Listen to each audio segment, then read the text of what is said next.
Today in this video, I am going to be telling the story of the 2019 Netflix mystery show The Society Season 1. The show follows a group of teenagers that are forced to unite and run their town to the best of their abilities because the adults have disappeared, but there will obviously be a few bad nuts in the bunch and won't adhere to their set rules.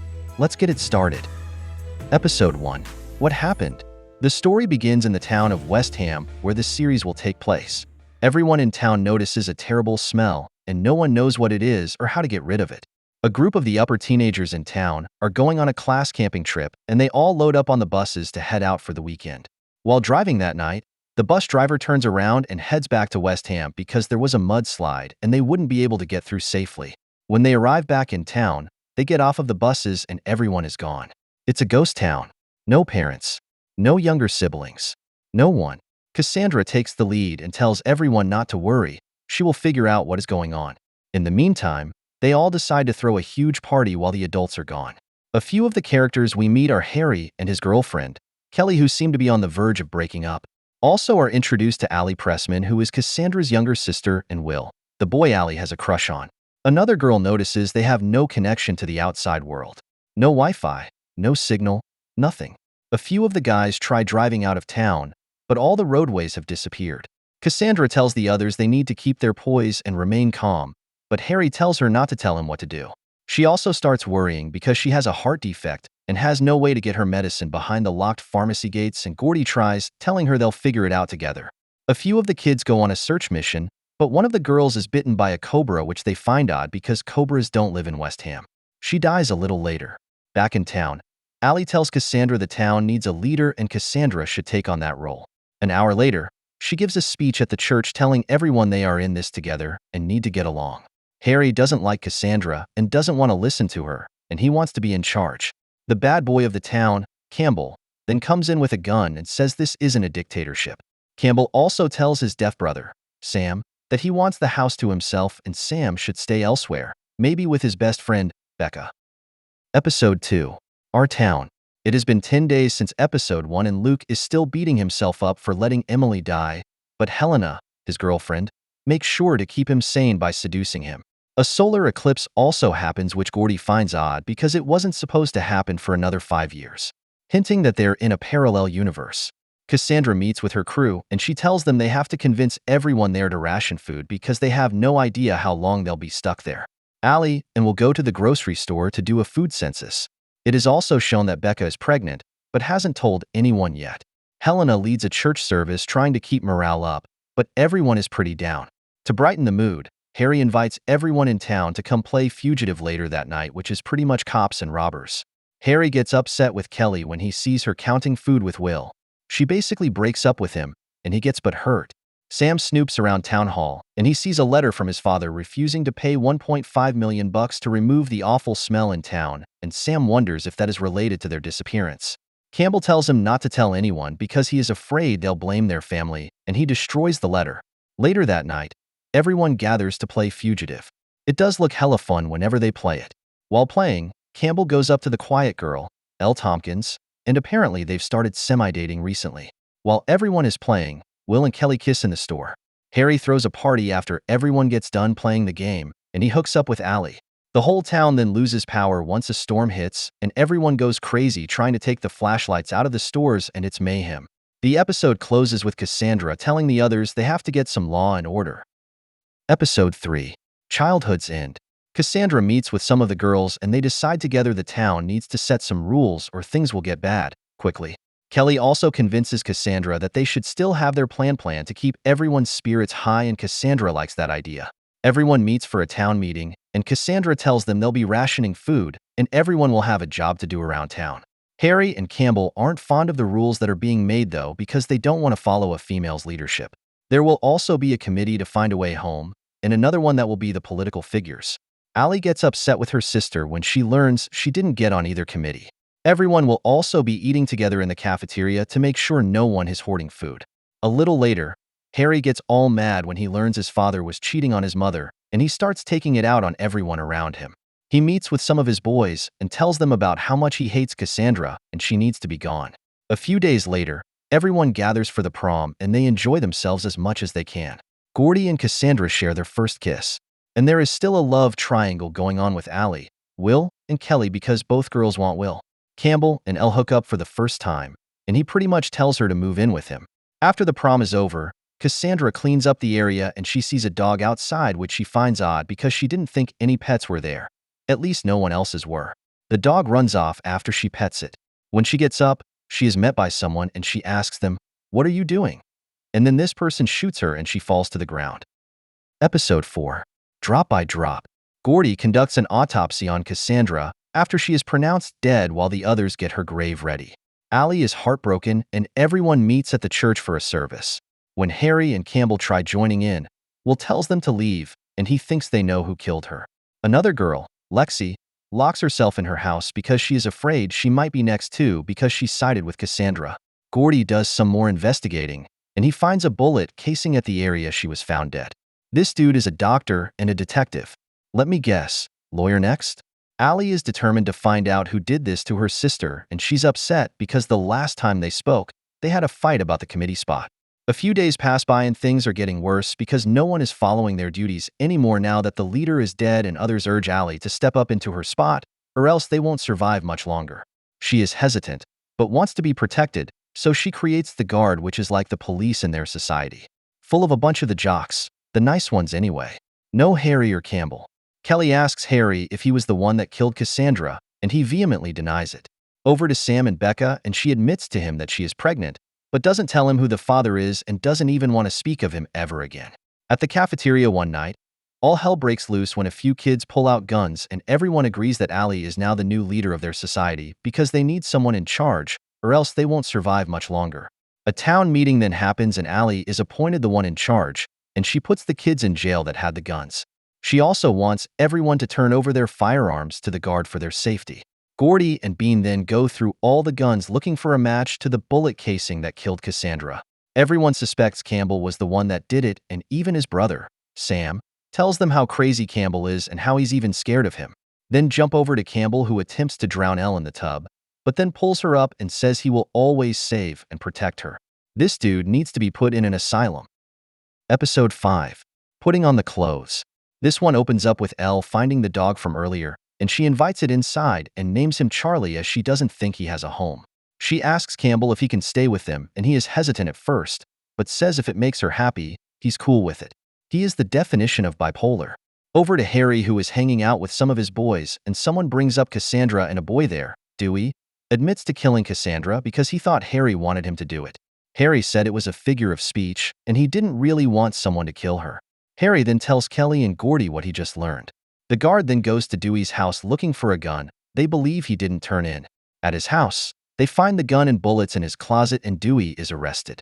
They don't have a real jail, so they stick him in a wine cellar and lock it as a makeshift jail cell. Gordy tests the bullets, and they are a direct match. Allie then delivers this news to the town at the church, and she says there will be a trial for Dewey, as it is only fair. Just like in real life, everyone is allowed a defense. Helena will be his lawyer and Gordy will be the prosecutor. They even bring in a jury and Allie is the judge. At the trial, Dewey claims someone planted the guns and bullets there and they aren't his. He's being framed. Harry then takes the stand and testifies what Dewey told him. Dewey is found guilty and sentenced to death. On his way out, he tells the courtroom how everyone hated Cassandra and he just had the balls to do something about it. Allie does not like hearing this one bit. He also yells that Campbell helped him plan it, and then Campbell is arrested too. Episode 6. Like a freaking god or something. Allie goes to Campbell and tries talking to him and finding out the truth, but he says he had nothing to do with Cassandra's death and Dewey is just trying to take someone down with him. She also asks him if he did something to Charlie because Charlie isn't at their house anymore, and she has no idea what happened to him, and he denies this as well. On her way out, Elle tells Allie not to believe a word Campbell says and how he's an abuser. Harry is actually feeling bad about, in a way, causing Cassandra's death, but no one feels sorry for him because the way he treats everyone around him. The Find a Way Home committee returns, and they tell the others that there isn't anything out there. It's just forest for miles upon miles. The Guard tells Allie they need to follow through with their punishment of Dewey because if they back out, everyone will believe there's no consequences for their actions. They need to kill Dewey as they sentenced him to death. Allie also lets Campbell go free when there is no evidence suggesting he helped Dewey. Allie and the Guard all head out into the forest with Dewey, and they tie him up so he can't get away. When it comes time to pony up, everyone is too scared to actually do it because they've never killed anyone, and it eventually ends with Allie grabbing the gun and doing it herself. She killed the person that killed her sister. But now the townspeople will know there are consequences if they break the rules. The following day, Sam and Becca are hanging out, and she feels the baby kick for the first time. Sam then tells her if she doesn't want the actual father to be in the baby's life, he will be the father. Sam is gay, but Becca is his best friend. They then agree to raise the baby together. Allie is dealing with the stress after taking a life, and we can see her demeanor slowly start to change. The episode ends with Luke and Helena at their house, and he asks her to marry him. She says yes. Episode 7. Allie's Rules. The episode begins with a time jump to 6 months later after episode 6 ended. Allie is dealing with night terrors because she has nightmares about killing Dewey, and Will is doing his best to comfort her. Later that day, Will delivers some news to the other committee members that they only have enough food to last them through the winter and spring. They don't have enough food to last through summer. One of the guard members, Grizz, says he will venture out and try finding some suitable land for farming.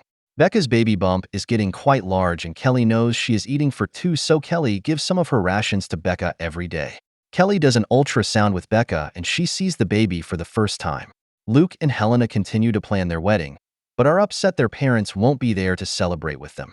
Another romance that starts blossoming is a secret one between Grizz and Sam. Grizz has even been trying to learn sign language to communicate with Sam better. Harry continues sulking because he isn't happy and hasn't been doing his job around town either, and Allie threatens him to take away some of his rations if he doesn't start helping out around town. The town then throws a Thanksgiving dinner for everyone to celebrate with one another. Elle and Campbell decide to stay home and eat. Elle is making Campbell a pumpkin pie, but she is secretly mixing the batter with antifreeze, hoping for Campbell to eat it and die. She's tired of the abuse and being scared of him.